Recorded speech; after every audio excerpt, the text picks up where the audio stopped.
होगा और अगर सब मिलकर कोशिश करें तो रास्ता निकल सकता है। राजू के चेहरे पर एक उम्मीद की किरण जागती है। हाँ बाबा जी, अगर सब मिलकर काम करें तो हम पानी ढूंढ सकते हैं। हमने पहले कभी ये कोशिश ही नहीं की। लेकिन इतनी कठिन जमीन में नया कुआं खोदना आसान नहीं। मुश्किल जरूर है, नामुमकिन नहीं। अगर हम मिलकर काम करें तो ये हो सकता है। राजू खड़ा हो जाता है। उसकी आंखों में एक नई रोशनी है।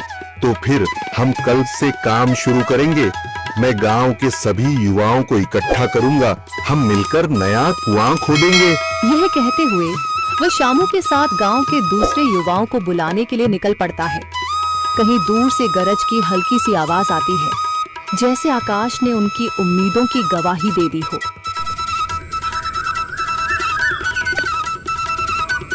अगली सुबह राजू और शामू गांव के युवाओं को इकट्ठा करने निकल पड़े। चौधरी महेश की हवेली के सामने एक भीड़ जमा है। बाबा जी, संदरी, गांव के कुछ बुजुर्ग और किसान सभी मौजूद हैं। हम हाथ पर हाथ रखकर नहीं बैठ सकते। अगर अल्लाह ने हमें हिम्मत दी है तो हमें खुद पानी के लिए मेहनत करनी होगी। हम एक नया कुआं खोदेंगे। लेकिन राजू, क्या हमें यकीन है कि वहाँ पानी मिलेगा? बेटा, पानी जमीन के अंदर होता है, बस सही जगह खोदने की जरूरत है।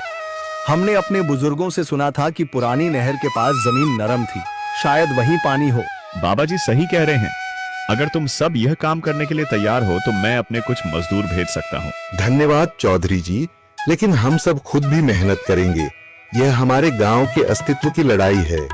संदरी, जो अब तक चुप थी, आगे बढ़ती है। हम औरतें भी पीछे नहीं रहेंगी। हम पानी लाने की व्यवस्था करेंगी, खाना बनाएंगी, ताकि तुम सब आराम से काम कर सको। यही हिम्मत चाहिए थी संदर। पूरा गांव एक नई उम्मीद के साथ कुआं खोदने की तैयारी में जुट जाता है। दूसरी ओर कुआं खोदने का काम शुरू हो चुका है। राजू, शामू और दूसरे युवा बेलचे चलाने लगते हैं। मिट्टी बाहर निकाली जाने लगती है। तेज गर्मी के बावजूद सब पूरी हिम्मत के साथ जुटे हुए हैं। दोपहर की तेज धूप जमीन आग की तरह तप रही है। गांव के लोग लगातार कुआं खोदने में जुटे हैं। हाथ छिलने लगे हैं, माथे से पसीना बह रहा है, मगर किसी ने हार नहीं मानी। महिलाएं पानी और सत्तू लेकर आती हैं ताकि पुरुषों को कुछ राहत मिले। हमें और गहराई तक जाना होगा। अब तक सिर्फ सूखी मिट्टी और पत्थर ही निकल रहे हैं। राजू, यह बहुत कठिन काम है। अगर हमें पानी न मिला। अल्लाह मेहनत करने वालों को कभी निराश नहीं करता बेटा। तुम सब अपनी कोशिश जारी रखो, पानी जरूर निकलेगा।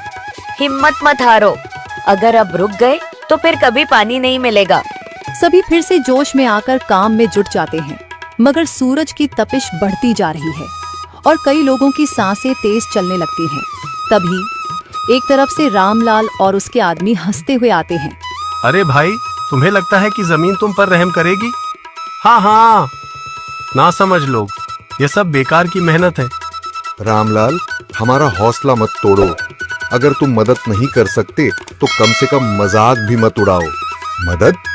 हाँ, मैं अपने कुएं का पानी बेच सकता हूँ, मगर मुफ्त में नहीं दूंगा। राजू सब अनसुना कर फिर काम में लग जाता है। शाम होने लगती है, लेकिन अभी तक पानी का नामो निशान नहीं। कुछ लोग मायूस होकर पीछे हटने लगते हैं। राजू, शायद रामलाल सही कह रहा है। यह सब बेकार है। नहीं शामू, हमें हार नहीं माननी। अगर आज हार गए तो फिर कभी हिम्मत नहीं कर पाएंगे। तभी अचानक फावड़ा किसी कठोर चीज से टकराता है। एक अजीब सी आवाज आती है। राजू चौंक कर देखता है और जल्दी जल्दी मिट्टी हटाने लगता है। अचानक एक ठंडी लहर महसूस होती है। सभी लोग दौड़कर आते हैं। जैसे जैसे मिट्टी हटती है, नीचे से गीली जमीन नजर आने लगती है। सब हैरान रह जाते हैं। सुभान अल्लाह, मैंने कहा था ना, अल्लाह हमारी मेहनत को जाया नहीं करेगा। राजू और बाकी सभी जोर लगाते हैं।